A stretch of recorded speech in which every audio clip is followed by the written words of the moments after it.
a year or so ago, it was about 10 months ago, in September or so of last year, 2008, we became the first city to actually submit our greenhouse gas emissions to a third party. And as a consequence of that, announced that we had already rolled back our greenhouse gas emissions 6% below 1990 levels. We achieved that by 2008.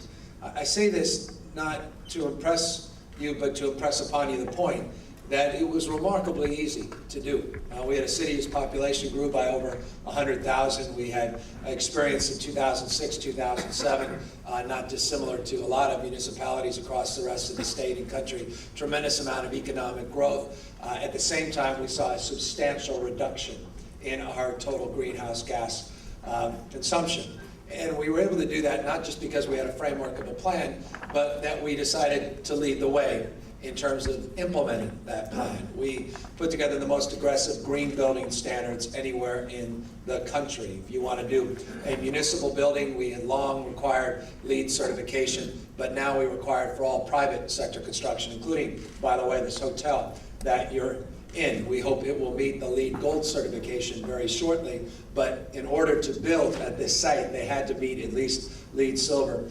certification because of our green building standards. We got very aggressive in our energy efficiency, energy retrofit efforts, our small business power saver programs. We really believe have raised the bar and led the way in the state of California. We got very aggressive in alternative fuels. We have a program that we call the FOG program, appropriate to our climate. The FOG program is a fat, oil, and grease program. We go to all of our restaurants, Stanford University, Google now participating, pick up their fats, oils, and grease from their cafeteria for the restaurant sites, and we bring it back into the city and convert it into our biodiesel that runs now all of our diesel fleet. We were the first big city in the United States a number of years ago to convert our entire diesel fleet to biodiesel. Over 2/3 our public transit in San Francisco runs on alternative fuels or alternative energy sources. We led the way in terms of converting our taxi cab fleet. We're only about 44% of the way there as of last month, but hopefully it increases exponentially. By the end of next year, we'll be well over 2/3, maybe 3/4 of the way of converting our taxi cab fleet to alternative fuel vehicles. New York City, you may recall, a year or so ago, Mayor Bloomberg announced a similar call.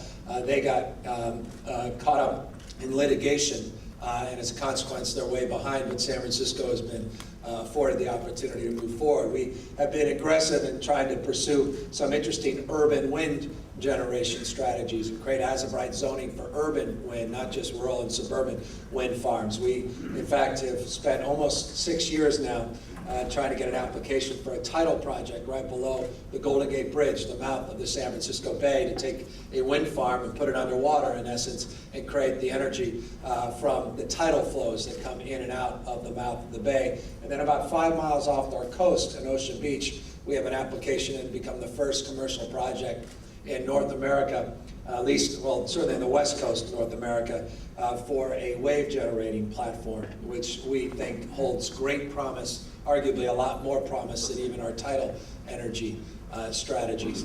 We have the highest recycling rates anywhere in the United States of America, 72% and growing. We just announced we became the first city in the United States of America to require composting. This was just signed a few weeks ago, so we're just in the education phase, so it hasn't yet impacted you in terms of this conference, but rest assured it will when you come back.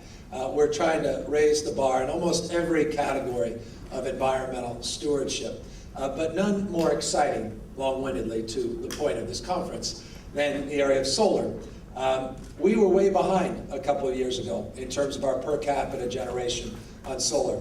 We were way ahead in terms of our municipal investment in solar. In fact, Moscone, across the way, at the moment has the largest municipal installation of solar of any city in the United States. That is about to be usurped. It will be the second largest when we put an even larger one out on our, what we call Sunset Reservoir, out on the west side of San Francisco.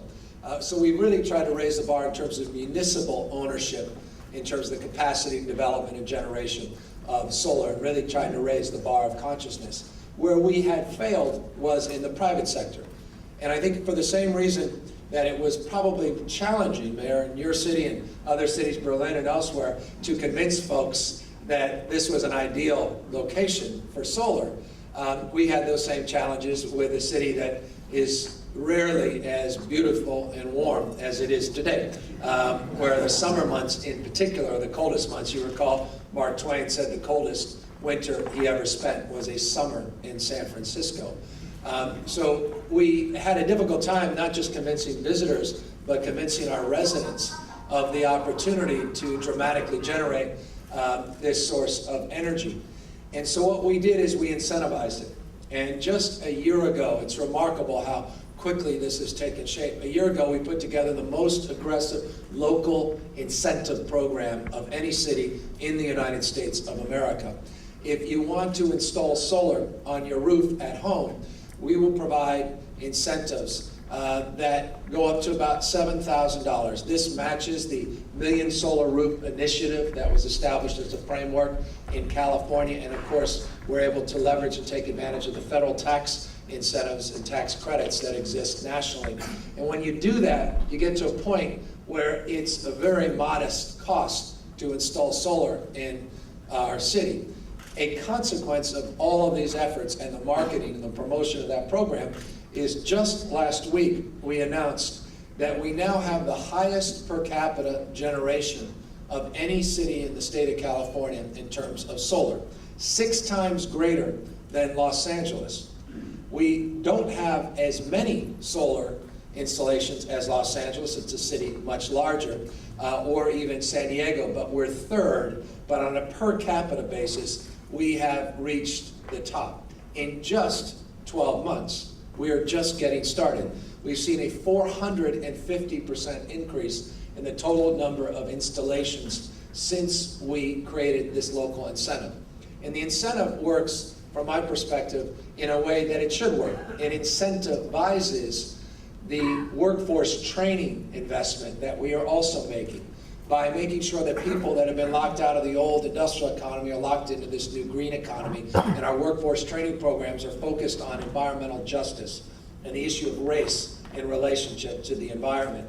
If you don't use those local workforce training programs, you don't get the $7,000, you get a basic $4,000. So the idea is to make it self-evident that you should do the right thing that also inures to advancing our economic development strategies, workforce development strategies, and, as I noted, environmental justice strategies. So all of that with the anchor of this effort to advance substantially the total distribution and installation of photovoltaics in our city.